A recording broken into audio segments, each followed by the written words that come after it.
The galaxy ignored humanity's SOS until the first alien planet fell. The first thing Admiral Sarah Chen felt was the shudder of the deck plates under her boots. Not a small shudder, a deep one, the kind that came from something huge hitting the outer hull of a ship the size of a small city. "Report," she said. Her voice was calm, but her hands were not. She gripped the edge of the command console until her knuckles went white. "Unknown contact, ma'am. Just came out of nowhere," said Lieutenant Osei, the young officer at the sensor station. His face had gone pale in the blue light of his screen. "It's not on any of our charts. It's not one of ours, and it's not one of theirs." Theirs meant the Concord, the great alliance of alien species that ran most of known space. Humanity had only found the wider galaxy 12 years ago, when a probe near Neptune picked up a signal that was clearly not natural. Since then, humans had built one small outpost near the edge of Concord space, a station called Ashfall, hoping to be noticed, hoping to be welcomed. Nobody from the Concord had ever answered a single message. "Put it on the main screen," Chen said. The screen flickered, then filled with a shape that looked wrong in every way a ship should not look wrong. It was not smooth like human ships, not built from plates and beams. It looked grown, black and gray, with ridges like a shell, and holes across its surface that glowed a faint sickly green. "That's not a ship," whispered Osei. "That's alive." Chen had seen strange things in her career, but nothing like this. She keyed the fleet channel. "All stations, this is Admiral Chen. Unknown hostile detected near Ashfall Station. Set condition 1. I say again, set condition 1. Alarms began to wail through the halls of the UES Resolute, humanity's newest and largest warship. 900 people ran to their posts. Doors sealed. Guns rotated toward the black shape drifting closer through the dark. "Admiral, it's opening," Osei said. "Multiple objects launching. I count over 200, ma'am. Small craft. They're headed for Ashfall." Ashfall Station held 4,000 people. Miners, scientists, families. It was not built for war. It had a handful of defense turrets meant to stop pirates, not an invasion. "Get me a channel to Ashfall," Chen said, "and get every ship we have moving to intercept those small craft." The channel opened. On it was Governor Liu Wei, the head of the station, his face already covered in sweat. "Admiral, we're being boarded. Something is cutting through the outer ring. I don't know what these things are. They're not shooting. They're just—" His voice cut off in a burst of static, then screaming, then nothing at all. "Governor? Governor, respond." Silence. Chen felt something cold settle in her chest. She had trained for war her whole life, but she had never expected her first real battle to feel like this. Not soldier against soldier. This felt like watching an animal being eaten alive. "Admiral, small craft have breached the station on 12 decks, Osei said, reading from his screen with a shaking voice.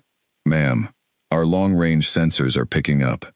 They are not just capturing people, they're stripping the station. Metal, wiring, everything. Like locusts." "All ships, weapons free," Chen ordered. "Protect the escape pods. Get civilians out first." The battle that followed was short and brutal. Human ships fired everything they had at the strange black craft, and their weapons worked, tearing the enemy ships apart in flashes of green fire. But for every one destroyed, 3 more came pouring out of the mothership like ants boiling out of a broken nest. Chen's small defense fleet, 6 cruisers and a dozen fighters, was not built to fight an enemy that did not care how many of its own it lost. "Admiral, the bright horizon is gone," Osei reported, his voice cracking. "The Meridian is taking heavy damage. We've lost 2 fighter squadrons." Chen watched the screen as escape pods launched from Ashfall Station. Dozens of them, each one carrying a handful of terrified people toward the Resolute. Not all of them made it. She watched 3 pods get caught by strange green beams and pulled backward into the dark shape of the enemy mothership, and she made herself keep watching, because looking away felt like giving up on those people, even though there was nothing more she could do for them. "Ma'am, we need to fall back," said her XO, Commander Alvarez. "We cannot win this fight. If we stay, we lose the Resolute and everyone aboard her." Chen closed her eyes for 1 second, just one. "Signal all remaining ships. Full retreat to Sol system. Rescue every pod you can on the way out." As the Resolute turned and burned hard for home, Chen sent one more message before the enemy's jamming field swallowed all human communications. She sent it on every frequency she knew, including the old, ignored Concord emergency channel that Earth had been broadcasting on for 12 years, hoping someone out there would finally listen. This is Admiral Sarah Chen, of the United Earth Fleet. Ashfall Station has fallen to an unknown hostile force. We have sustained heavy losses. We are requesting any assistance from any Concord member species. Please respond. We need help. Then the enemy's jamming cut the signal, and the galaxy went quiet again. 300 light-years away, in a chamber built from living crystal that hummed with soft light, the Concord Assembly was in session. This was the great meeting hall where representatives from over 60 species gathered to decide the fate of 100,000 worlds. It was beautiful and old, older than human civilization itself, and it moved slower than a glacier. Counselor Vess Threx of the Dralian Combine, a tall, gray-skinned being with 4 eyes and a voice like grinding stone, was reading through the daily reports when the human message arrived on his terminal. He glanced at it for exactly 2 seconds before setting it aside. Another message from the young species, he said to his aide, a smaller Dralian named Kor. The ones on the edge of nowhere. Humans, I believe they call themselves. Should we log it as urgent, Counselor? Kor asked. Threx made a small sound that might have been a laugh if a Dralian could laugh. They send a message like this every few months. Pirates, they say. Monsters, they say. It is always something. They are a new species, Kor. New species panic. It is in their nature. They have no Concord sponsor, no seat at this table, no proof of what they claim. If we sent a fleet every time an unproven species cried for help, we would have no fleets left. But Counselor, the message mentions a station falling, thousands of casualties. And has anyone verified this? Threx asked. Has any Concord sensor picked up this attack? Has any neighboring species confirmed it? No, we have only their word. And their word, so far, means little. When they are ready to join the Concord properly, when they have earned a sponsor among us, we will listen more closely. Until then, he waved a long gray hand, file it. We have real matters to discuss today. The trade dispute between the Ayra and the Kesh Mercantile Union cannot wait. Kor filed the message. It joined 17 other unanswered human distress calls, in a folder that no one would open again. Back in Sol System, humanity licked its wounds and began to prepare. The loss of Ashfall Station shook every human colony to its core. 600 people were confirmed dead. Over 1,000 more were missing, taken by the enemy in ways nobody wanted to think too hard about. The United Earth government called an emergency session, and for the first time in years, every nation on Earth agreed on something. Humanity was alone, and humanity had to get stronger, fast. Admiral Chen stood before the assembled leaders 3 days later, her uniform still bearing a faint burn mark from the fight. She did not sugarcoat anything. The enemy ships are not like anything we have faced. They grow instead of being built, as far as we can tell. Our weapons work against them, but they do not care about losses the way we do. We are calling them the Swarm, because that is what they are, and they are still out there. We do not know where they came from, we do not know what they want beyond consuming resources and people, and we do not know when they will come back. What about the Concord? Asked President Adeyemi, the head of the Earth Council.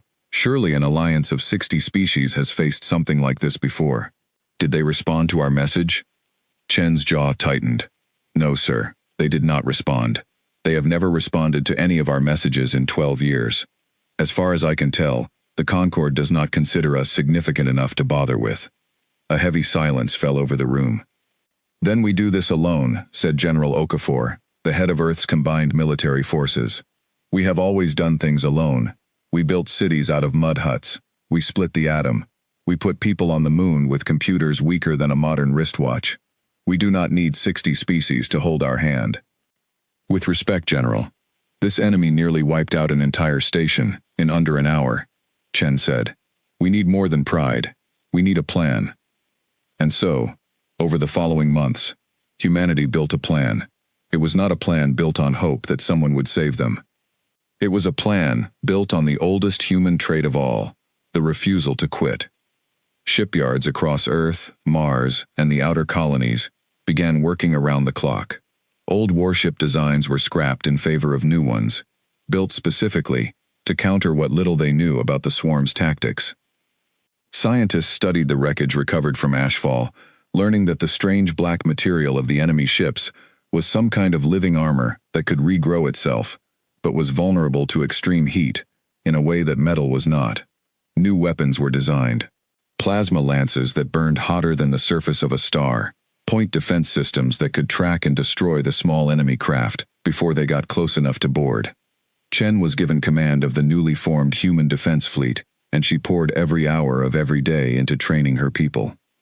She brought in veterans from every corner of Earth's history of conflict, engineers who had built ships in orbit, and young pilots barely out of their teens who flew with a kind of desperate courage that made her chest ache with pride and worry in equal measure. "They're going to come back," she told her senior officers during one of the endless planning sessions. "Whatever the swarm is, whatever it wants, ashfall was not an accident, and it was not the end. We build for the next attack like our lives depend on it, because they do." 6 months after the fall of Ashfall Station, long-range sensors near the edge of Sol System picked up a return signal. It was faint, and it was moving fast, and it was heading straight for Mars. The swarm had come back, and this time, humanity was not going to run. The battle for Mars orbit would later be called humanity's first true victory, though it did not feel like a victory while it was happening. 3 swarm bioships, each larger than the one that had attacked Ashfall, dropped out of nowhere near the red planet's orbit, and this time, the human defense fleet was waiting. Chen commanded from the bridge of the newly built UES Endeavour, a ship 3 times the size of the old Resolute, bristling with the new heat lances that the engineers had spent months perfecting. "All ships, hold position until my mark," she said, watching the enemy vessels crawl closer on the tactical display. "Let them commit to the approach vector. We only get one chance to use the heat lances before they adapt." The swarm ships came on exactly as her people had predicted, confident and unafraid, the same way they had been at Ashfall. They did not know yet that humanity had learned from that first defeat. "Mark," Chen said. Every human ship fired at once. Beams of impossibly hot plasma tore into the black shells of the swarm vessels, and for the first time, humanity watched an enemy bioship convulse, crack, and die. The crew of the Endeavour erupted into cheers that Chen let go on for exactly 3 seconds before calling for silence. "2 more out there," she reminded them. "Stay sharp." The fight lasted 4 more hours. It was costly. Humanity lost 11 ships and over 300 people. But when it ended, all 3 swarm vessels were destroyed, and for the first time since first contact, humanity had won a battle against the enemy that the Concord had refused to even acknowledge existed. Word of the victory spread through human space like wildfire. It did not spread through Concord space at all. Not one word of it reached the Crystal Chamber, where Counselor Threx and his fellow representatives spent their days debating trade routes and border disputes between species that had known each other for 10,000 years. Humanity had fought alone, bled alone, and won alone. And somewhere out past the edge of the galaxy's Great Alliance, on a green and gentle world called Ayra Prime, a peaceful species who had lived in harmony with the stars for longer than humans had walked upright, were about to learn exactly what it felt like to send a message no one answered. The swarm was not finished. It was only getting started, and its next target was not human at all. The victory at Mars gave humanity something it had not felt in 6 months: hope. But Admiral Sarah Chen knew better than to celebrate for long.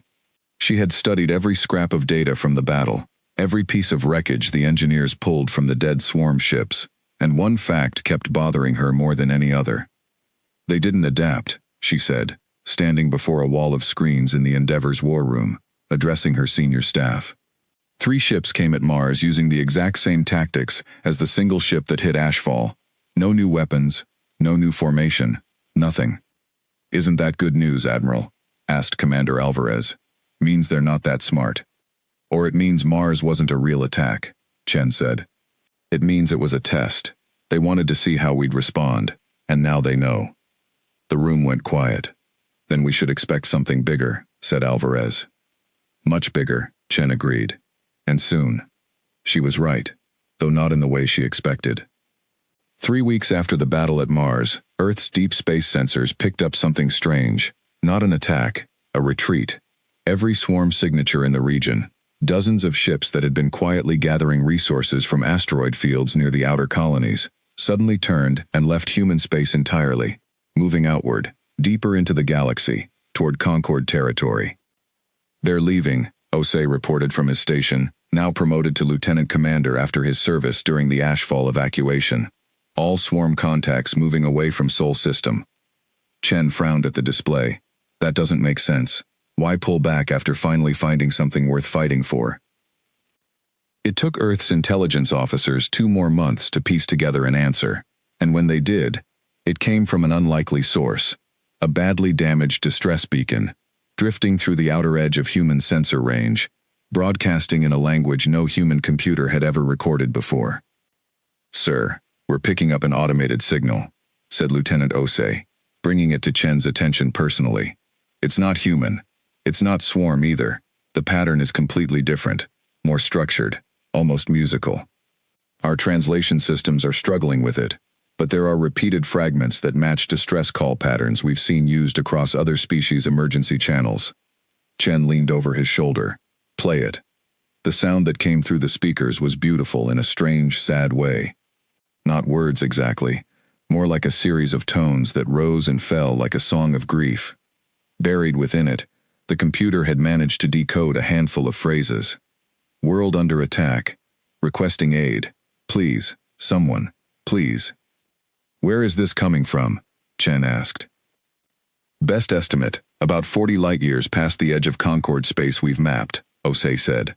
"A system called, roughly translated, Ayra. Sir, this signal has been broadcasting for weeks. It's growing weaker." Chen felt her stomach drop. She knew that feeling all too well. It was the exact same thing humanity had done 6 months ago, screaming into the dark and hoping someone, anyone, would hear.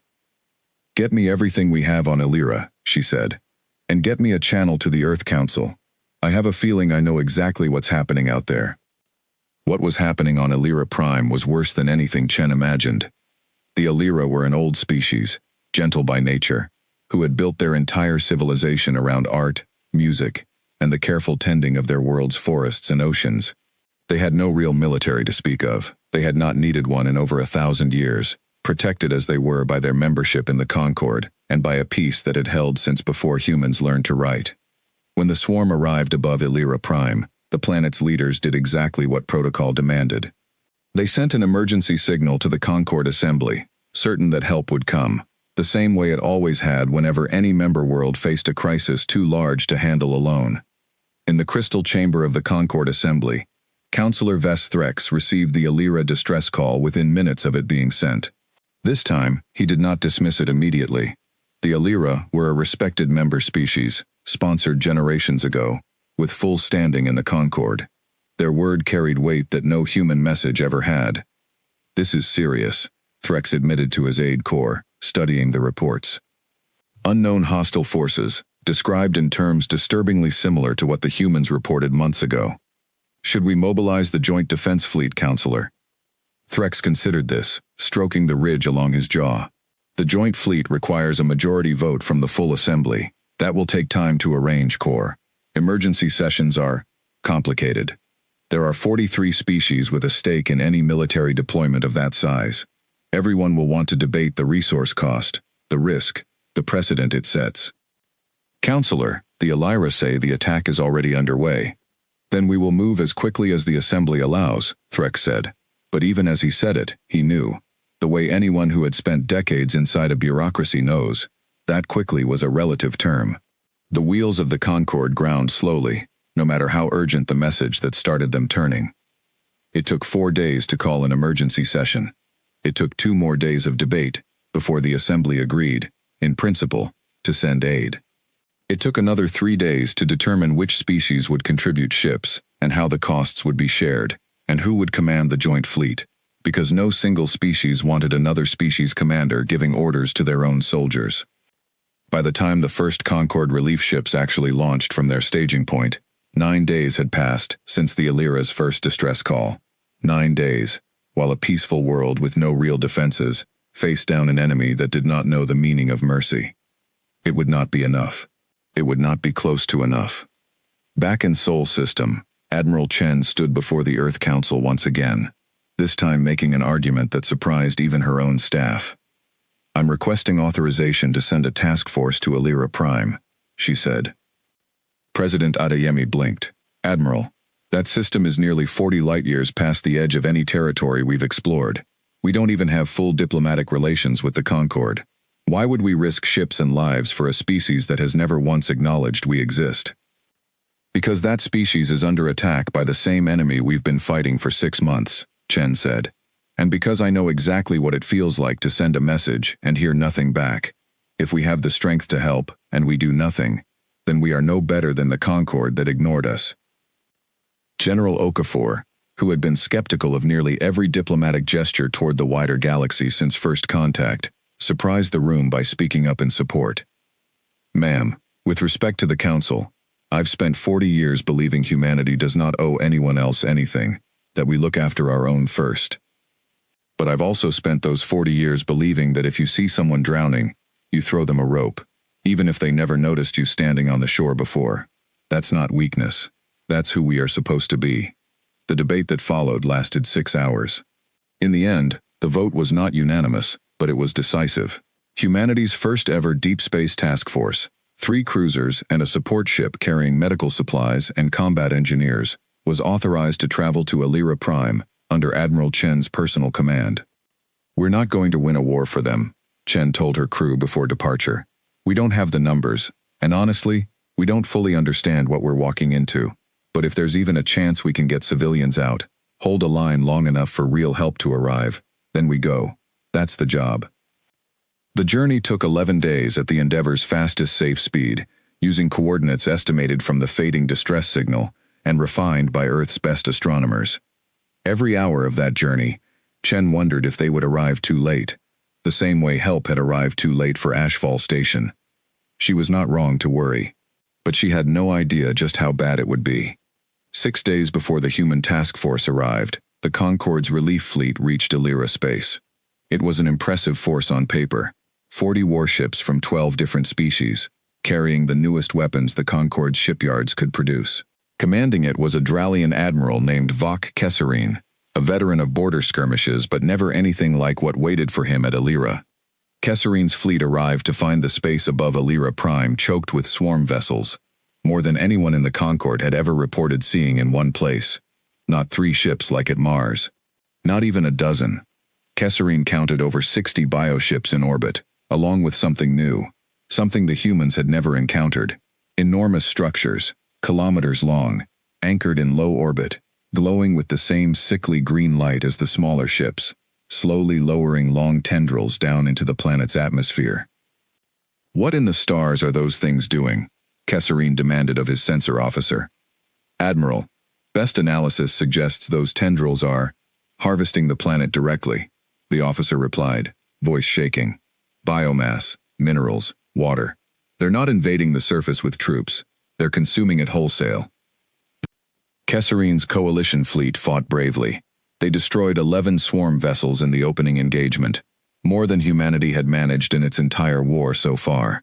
But the swarm's numbers here were simply too great, and the massive harvesting structures were protected by defenses that tore through Concord shields like paper. Within 6 hours, Kesserine's fleet was in full retreat, having lost 18 ships and thousands of crew, unable to break through to the planet's surface to even begin an evacuation. Kesserine sent a desperate report back to the Concord Assembly, requesting every available reinforcement, warning that Ayra Prime itself was at risk of being stripped bare. The message reached the crystal chamber of the Concord Assembly and set off a panic unlike anything Councillor Threx had witnessed in his long career.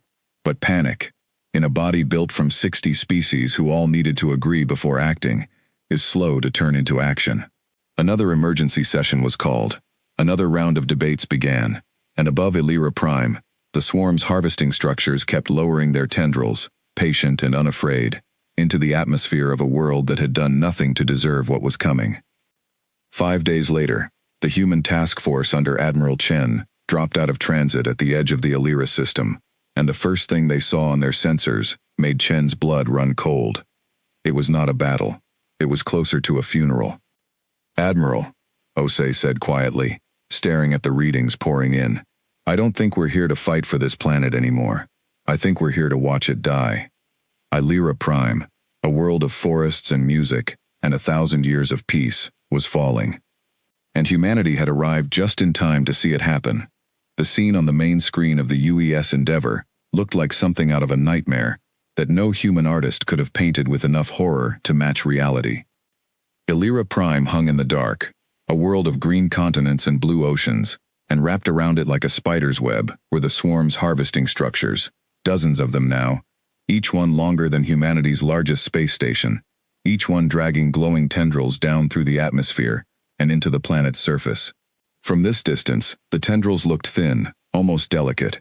Chen knew better. Her sensor officers estimated each one was tearing away entire forests and lakes with every hour that passed. "Admiral, local space is thick with swarm contacts," Ose reported, his voice tight. "I count at least 40 bioships still active, plus the harvesting structures. No sign of a Concorde fleet anywhere in the system. Long-range scans pick up debris consistent with a large-scale battle, several days old. They came, then they left," Chen said quietly. "Or they were driven off." "There's more, Admiral," Ose added. "I'm reading transmissions from the planet's surface. Weak, scattered, but there. Ayra survivors, thousands of them, based on signal density. They're broadcasting on every frequency they have. Ma'am, I think they're still hoping someone will come."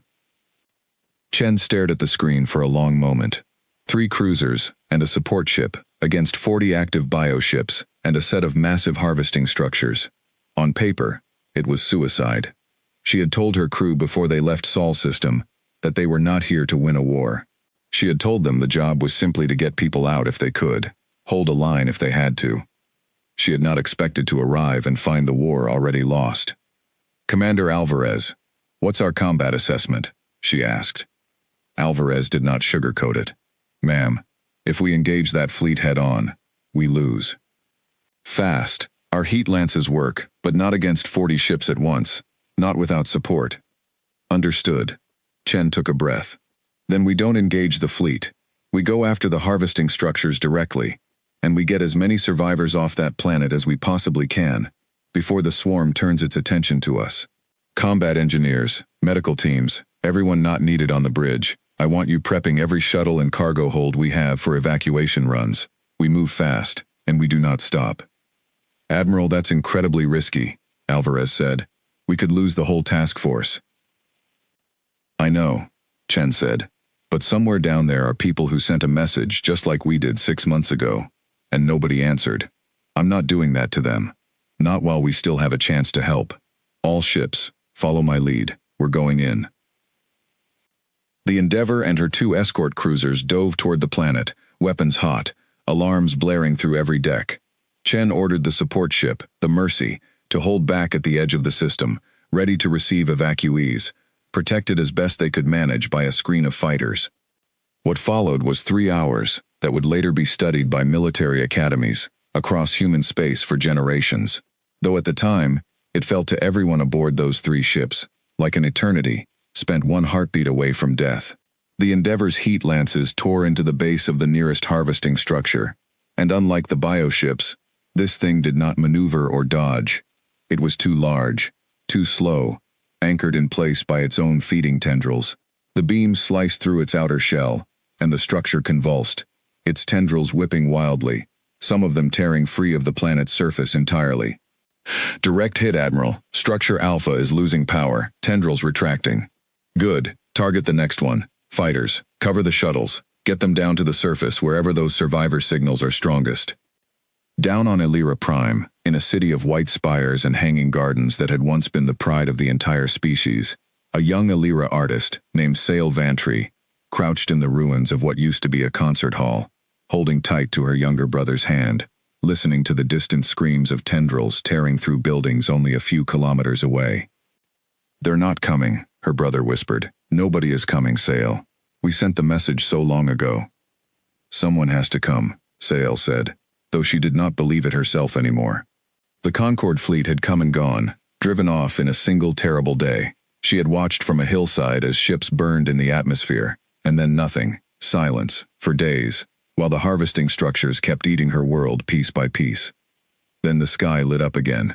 Not with the sickly green of the swarm, but with streaks of white fire, human shuttles descending fast through the smoke-choked atmosphere, weaving between falling debris with a kind of desperate, reckless skill that made Sael's breath catch in her throat. One of the shuttles set down less than 100 meters from the ruined concert hall. A hatch opened, and figures in strange armor, two-legged, unfamiliar, poured out, weapons raised, forming a defensive line while others waved frantically toward the ruins. "Anyone alive in there, come to us now," one of them shouted, the words strange, but the translation devices scattered across Ayra Prime, managing to catch the meaning. "We're here to get you out." Sael grabbed her brother and ran. Aboard the Endeavor, Chen watched the tactical display with a mixture of grim satisfaction and mounting dread. Two more harvesting structures had gone dark, their tendrils retracted, but the swarm's bioships had finally noticed the human intruders and were converging on the Endeavor's position from every direction.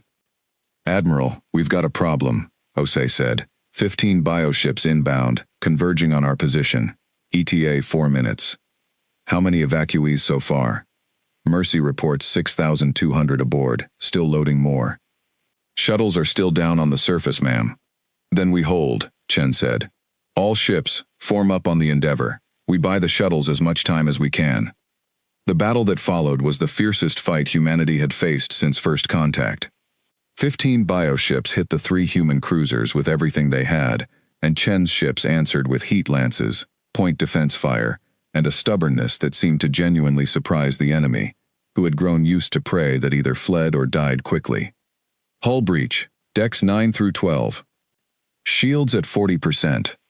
Structure Gamma is powering back up, tendrils redeploying." Chen gripped her console, watching her ship take hit after hit, watching the numbers on her display tick down toward numbers she did not want to think about. But she also watched the evacuation counter climb. 7,000, 8,000, 9,200. "Admiral, Shuttle Team Delta reports they're pinned down near the coastline, can't reach their extraction point." "Send fighter support," Chen ordered. "I don't care what it costs us. Nobody gets left behind if we can help it." For 3 more hours, the battle raged in the skies and orbit of a dying world. Human ships bled and burned, but they did not break, and they did not run. When the last shuttle finally cleared the atmosphere, carrying the final group of survivors it could hold, Chen gave the order every part of her had been dreading. "All ships, fall back to rally point. We're done here." As the human task force limped away from Ayra Prime, battered but intact, Chen allowed herself one look back at the planet on the rear display. The harvesting structures, at least the ones still functioning, continued their slow, patient work.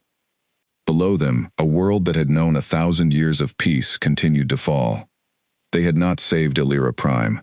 They had not even come close.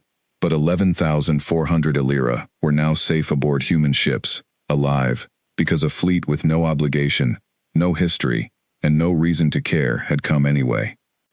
Word of what happened at Ayra Prime reached the Concord Assembly within days, carried not by official reports, which were still being drafted and debated, but by the survivors themselves, who spoke of white fire shuttles and strange 2-legged rescuers who had appeared when the Concord's own fleet had already fled. Counselor Vestrex sat in stunned silence as the report was read aloud in the assembly chamber. "The humans," he said slowly. "The species we have ignored for 12 years. They went to Ayra Prime. They evacuated over 11,000 civilians, while our own fleet had already withdrawn." "It seems so, Counselor," Kor said quietly. Threx thought of the folder full of unanswered human distress calls sitting in Concord archives. He thought of the words he had said months ago. New species panic. It is in their nature. For the first time in his very long life, Counselor Vestrex felt something he had not expected to feel about the small, ignored species from the edge of nowhere. Shame. Across the assembly chamber, murmurs rose among the other counselors. Species who had spent 12 years treating humanity as an irrelevant footnote, now forced to reckon with the fact that this same species had shown more courage and more compassion in a single desperate rescue mission than the entire might of the Concord had managed in the face of the same enemy. The Ayra ambassador, a soft-spoken elder named Vesanor who had lost her own granddaughter in the fall of Ayra Prime, rose to speak before the full assembly for the first time in years. "My people called out for help," she said, her voice carrying through the crystal chamber. "Our sponsor species answered with committees and votes and delays, a species we have never even met, a species some of you dismissed as primitive and unworthy of our attention, came instead, and they came without hesitation. I do not know what humanity is, but I know what they did, and I think this assembly owes them a debt that words alone cannot repay." The chamber fell silent. For the first time in the history of the Concord, 60 species that had spent centuries deciding humanity's fate without ever asking for its opinion were forced to consider a new and uncomfortable question. What if the species they had ignored was the one the galaxy needed most? The Endeavor limped back into Sol System, 3 weeks after leaving Ayra Prime, her hull scarred, 2 of her escort cruisers held together by emergency patches, and stubborn engineering crews, who had refused to let their ships die. Aboard her, and aboard the support ship Mercy, over 11,000 Ayra refugees looked out at a strange blue and green world that was not their own, wondering what kind of species had risked everything to save them. Admiral Sarah Chen stood on the observation deck as Earth grew larger in the viewport, exhausted in a way that went deeper than sleep could fix. Beside her stood Sael Vantry, the young Ayra artist whose brother had made it onto one of the last shuttles off the dying planet. "Why did you come for us?" Sael asked. Her translator device rendered her voice in a flat human tone, but Chen could hear the exhaustion and grief underneath it anyway. "You did not know us. We had never spoken to your people before. The Concord, our own allies for 1,000 years, they left. But you came." Chen thought about how to answer that honestly. "Because 6 months ago, we sent a message just like yours, and nobody came for us either," she said.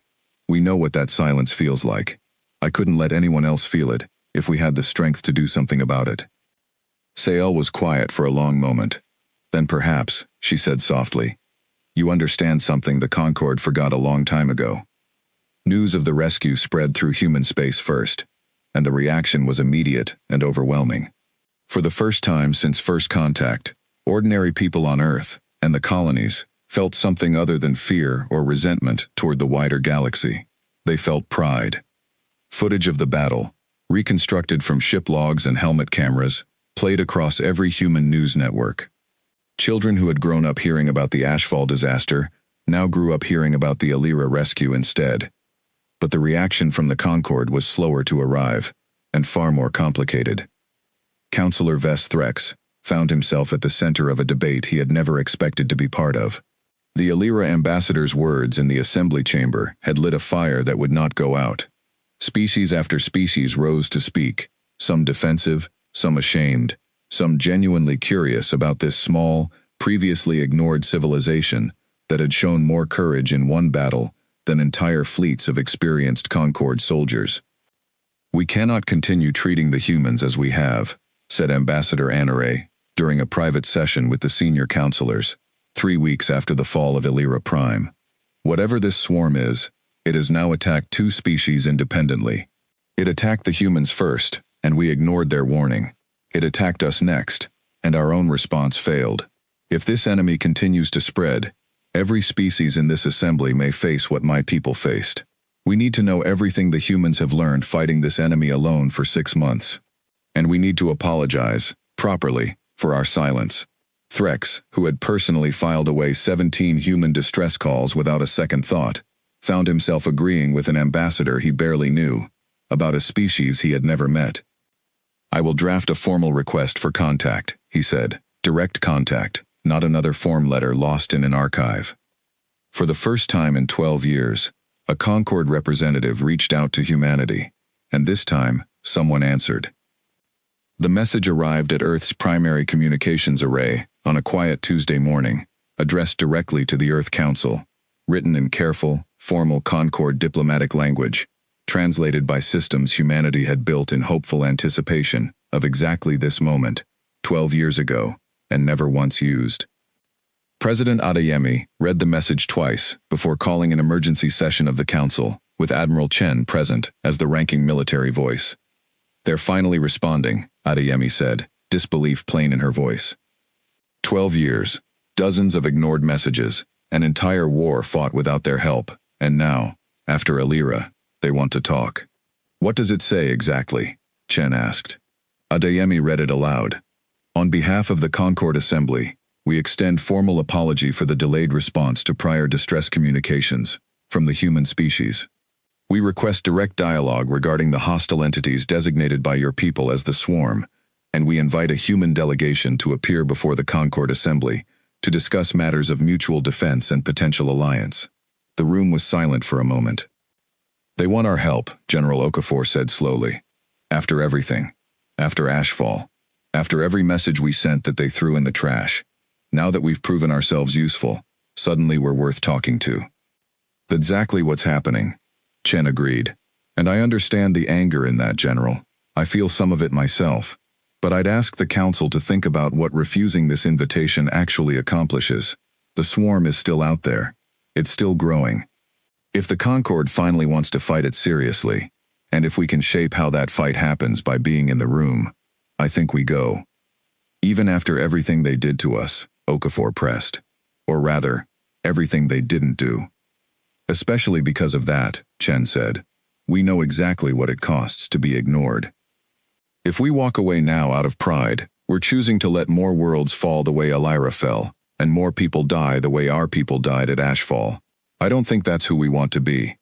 The vote to send a human delegation to the Concord Assembly passed with only a handful of dissenting votes. President Adeyemi herself would lead it, accompanied by Admiral Chen and a small team of advisors, along with Sael Vantry, who had asked, and been granted permission, to speak on behalf of the Ayra survivors, now living among humans. The Concord Assembly Chamber had never hosted a human delegation before. As Adeyemi, Chen, and their small group walked into the Great Crystal Hall, surrounded by beings of every shape and size, some towering 3 meters tall, some barely reaching a human's knee, some with too many limbs or too few, the weight of 12 years of silence hung heavy in the air.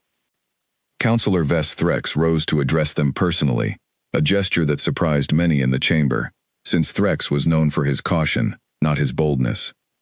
On behalf of this assembly, and on behalf of myself personally, he said, his grinding stone voice carrying to every corner of the chamber, I extend my deepest apology. Your species sent word of an attack upon your people, 12 years past our first contact, and repeatedly thereafter. I dismissed those messages as the panic of an unproven civilization. I was wrong. Your people fought this enemy alone, without support, and won victories this assembly has yet to achieve, even with the combined might of 60 species behind us. And when our own sponsored world called for help and our own fleet failed to save it, your people came anyway, asking nothing in return. Adeyemi stepped forward. Counselor, I appreciate the apology, but I think what matters more right now is what happens next. Our world was attacked. Your world was attacked. If this enemy is not stopped, more worlds will fall. Human, Concord, or otherwise. We didn't come here for an apology. We came here to fight this thing properly. Together, if that's something your assembly is actually willing to do.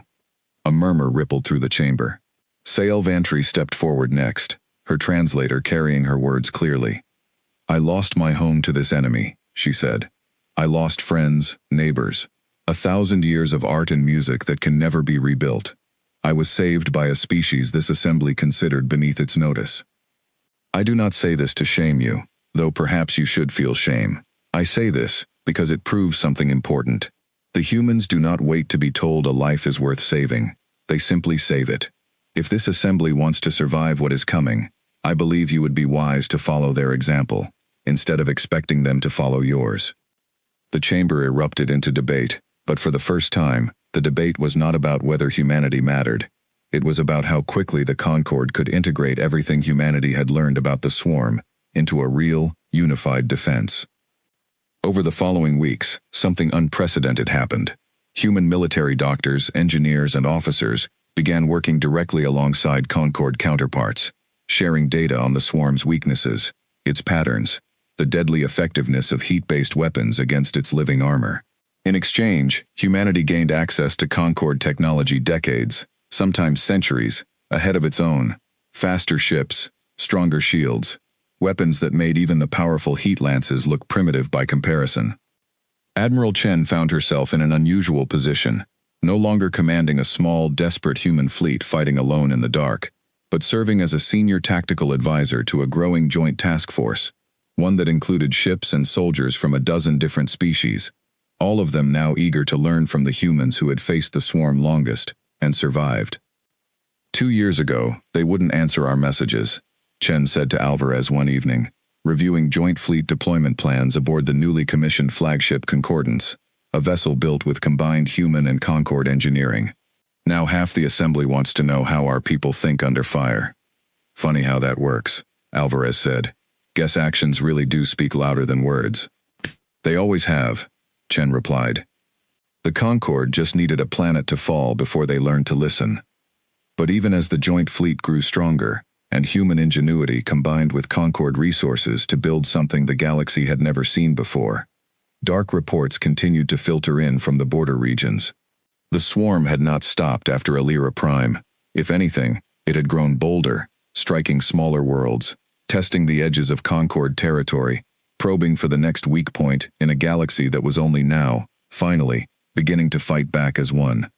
Somewhere out in the dark, the true heart of the swarm was still growing, still hungry, still patient, and the newly formed alliance between humanity and the Concorde was about to face its first true test, one that would decide not just the fate of a single world, but the fate of everyone still standing.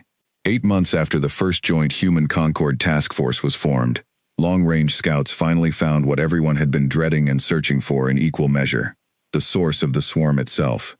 It was not a planet. It was not even a fleet exactly.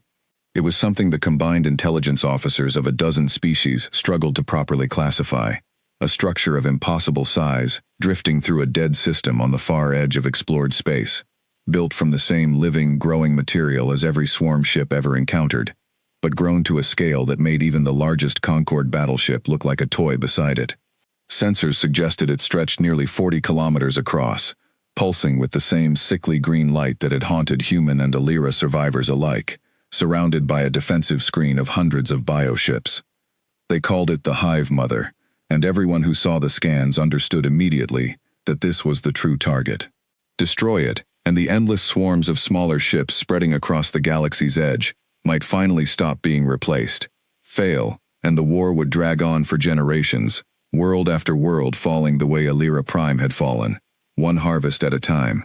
Admiral Sarah Chen stood in the command center of the newly built Joint Fleet Headquarters, a station in neutral space, constructed jointly by human and Concorde engineers, surrounded by officers of a dozen species, all of them looking to her, along with Concorde Admiral Vok Kesserine, the veteran of the failed Ayra defense, for a plan that could actually work. "We have one shot at this," Chen said, addressing the assembled command staff. "The Hive Mother is defended by an estimated 300 bioships and unknown internal defenses. If we hit it with everything we have, and fail, we won't have the strength left to stop the swarm from overrunning a dozen more worlds in the chaos that follows. This has to work the first time." "The numbers favor us, Admiral," said Kesserine, his grinding voice carrying old scars from Ayra that had never quite healed. "We have combined fleet strength greater than anything the Concorde has assembled in living memory. 400 warships, human heat lance technology integrated into Concorde hulls, combined shielding that can withstand far more punishment than either of our fleets could manage alone." "Numbers help," Chen said.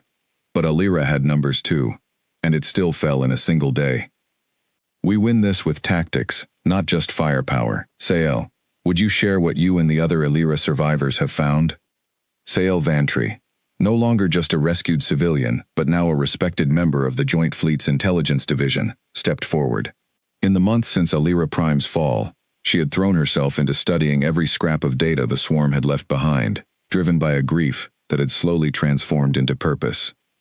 "We've identified a pattern in how the Hive Mother directs the smaller ships," she said, bringing up a series of charts on the main display. "It's not simply a command ship, it functions more like a heart, pumping some kind of biological signal that keeps the smaller swarm vessels coordinated and aggressive.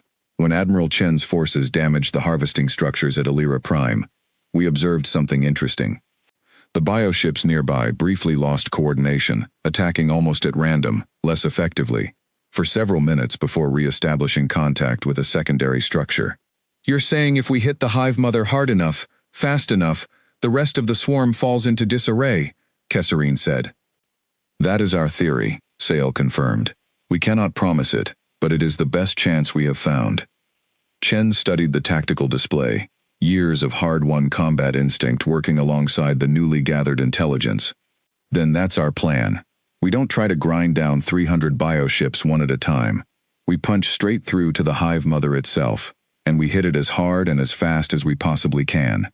Everything else is a distraction to keep from getting there. The Battle of the Hive Mother began 3 weeks later, in a dead system lit only by a dim red star. 400 warships from 13 different species dropping out of transit in a tight formation that Chen and Kesserine had spent weeks rehearsing. The swarm reacted instantly, its bioships swarming out from their defensive positions around the Hive Mother, in numbers that made even veteran officers go pale. All ships, hold formation, Chen ordered over the Joint Fleet channel, her voice steady, despite the chaos exploding across every screen. We are not here to fight 300 ships. We are here to reach one. Wedge formation. Kesserine's fleet takes point. Human squadrons flank left and right. Punch through and keep punching. Do not stop for stragglers. The Joint Fleet drove forward like a spear through a storm. Concord shields, strengthened by human engineering, absorbed hit after hit that would have shattered older designs. Human heat lances, now mounted on faster Concord hulls, tore gaps through the swarm's defensive lines with a precision born of 2 years of hard combat experience. We're taking losses, Admiral, Osei reported from his station aboard the Concordance, now serving as Chen's tactical officer for the entire Joint Fleet. The Dralian 3rd Squadron just lost 4 ships. We're pushing through, but it's costing us. Keep pushing, Chen said. We're almost to the Hive Mother's outer defenses. Aboard a Concord support vessel trailing the main assault, Sale Vantry watched the battle unfold on secondary sensor feeds, murmuring calculations to her small team, tracking every fluctuation in swarm ship behavior, searching for the moment their theory would prove true, or prove tragically wrong. There, she said suddenly, pointing at a spike in the data. Admiral Chen, the forward assault group just damaged one of the smaller relay structures near the Hive Mother's outer shell. I'm seeing exactly the kind of coordination breakdown we predicted, in the ships nearest that structure. Copy that, Chen said. All forward squadrons, target the relay structures directly ahead of the main body. Break their coordination before we reach the core. The tactic worked exactly as Sale had hoped.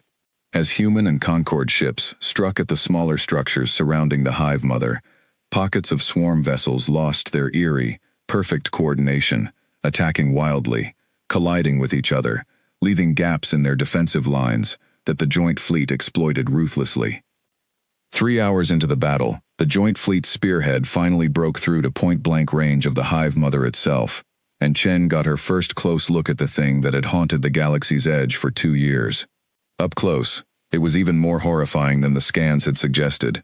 A mass of pulsing, growing material, larger than some human cities, glowing veins of sickly green light running across its surface, like a beating heart made visible. All ships, concentrate fire on the Hive Mother's central mass, Chen ordered. Everything we have, now. Every remaining ship in the Joint Fleet's spearhead opened fire at once, heat lances, and Concord energy weapons converging on a single point on the Hive Mother's surface. For a long, terrible moment, nothing happened, and Chen's heart sank, with the fear that even this much firepower would not be enough. Then the surface cracked. Green light poured out through the fracture like blood from a wound, and the Hive Mother began to convulse, its massive form shuddering as explosions rippled across its surface from the inside out. Across the battlefield, swarm bioships that had been fighting with terrifying coordination moments before suddenly began drifting, faltering, some even turning weapons on each other, in what looked like pure confusion. "It's working!" Osei shouted, forgetting protocol in the heat of the moment. "Admiral, swarm coordination is collapsing across the entire battlefield. All ships, press the advantage," Chen ordered. "Finish it." The remaining hour of the battle turned from a desperate fight into something closer to a rout. Without the Hive Mother's guiding signal, swarm vessels fought with none of their earlier terrifying purpose, and the Joint Fleet cut through them, with the same ruthless efficiency the swarm had once used against Ashfall Station and Ayra Prime. When the Hive Mother finally broke apart entirely, torn open by its own internal destruction. A strange, heavy silence fell over the battlefield, broken only by the quiet static of hundreds of ships checking in with damage reports and casualty counts. "Admiral," Osei said, his voice thick with emotion he did not bother hiding. "The hive mother is confirmed destroyed. Remaining swarm contacts are scattering. No coordinated resistance detected. Ma'am, I think we won." Chen allowed herself a long breath, the first easy breath she had taken in what felt like years. "Get me a status on our losses," she said quietly, "and someone get a message out to every world in range. Tell them it's over." The victory at the hive mother did not end the swarm entirely. Scattered remnants of the enemy would continue to be hunted down and destroyed over the following years, isolated pockets still dangerous, but no longer capable of the coordinated devastation that had claimed Ashfall Station and Ayra Prime. But the war, the true war, was won, and everyone across the galaxy who had watched the battle unfold through shared sensor feeds knew exactly which species had made that victory possible. 6 months later, Admiral Sarah Chen stood once again in the great crystal chamber of the Concord Assembly, this time not as a desperate visitor pleading to be heard, but as a guest of honor, invited to address the full assembly alongside President Adeyemi and Ambassador Ves Anare of the Ayra. 2 years ago, my species sent a message into the dark, asking for help, and heard nothing back, Chen said, her voice carrying through the chamber that had once ignored her people so completely. "We learned to survive without waiting for anyone else. We learned to fight alone. But I do not believe that is the lesson this assembly should take away from what happened. I believe the real lesson is simpler than that. No one should ever have to send a message like that and hear silence in return. Not humans, not Ayra, not any species that calls this galaxy home." Counselor Ves Threx, standing among the assembled counselors, thought of the folder of ignored messages still sitting somewhere in the Concord's vast archives, a record of shame he would carry with him for the rest of his long life. "The Assembly hears you, Admiral Chen," he said. "And the Assembly will not make that mistake again." Humanity's seat at the Concord Assembly, granted formally that same day, was not given out of pity or obligation. It was earned in the fires of Ashfall Station, in the desperate skies above a dying Ayra Prime, and in the final, decisive battle that broke the swarm's power for good.